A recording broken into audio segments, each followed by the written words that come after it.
everyone, today we'll be looking at a very famous misconception about resultant force and resultant torque.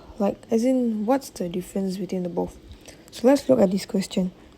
The diagram shows four forces applied to a circular object, which will describe the resultant force and the resultant torque on the object. So what is a torque? Torque is actually something that can produce turning effect. So if you look at this picture, this 45 Newton is moving clockwise. This 45 Newton is also moving clockwise. Does it gives you a turning effect? Yes, because it's going to move in a circle. So there is a turning effect. Now let's look at this 30 Newton and 30 Newton. This is moving clockwise, this is moving anti-clockwise. Do you think there's a turning effect here?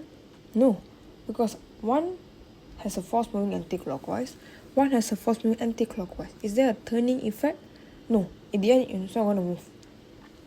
So in conclusion, there is a turning effect from the 45 Newton. For 30 Newton, there is no turning effect. So when it comes to torque, the word T in front means turning effect. It's a tip for you. Just think of turning effect. And usually in the torque, the force are separated by a distance and it's usually in the opposite direction. So you see, if it can move, if both is clockwise, definitely it's going to create a rotation, a turning effect. If both in the opposite direction, you try to visualize it. Imagine you want to open a bottle cap, unscrew a bottle cap. You're moving both anti-clockwise and clockwise. Can you unscrew it? Of course not, right? Same goes for this case. So the resultant torque is not 0 because the 45 Newton provides you with a turning effect.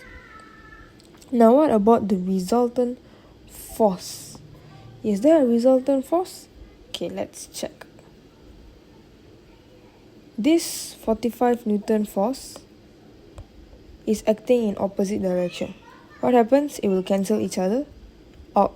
Now we're speaking of resultant force, yeah? Resultant force. So both forces acting opposite direction, it will cancel each other out. So 45 is gone, cancelled.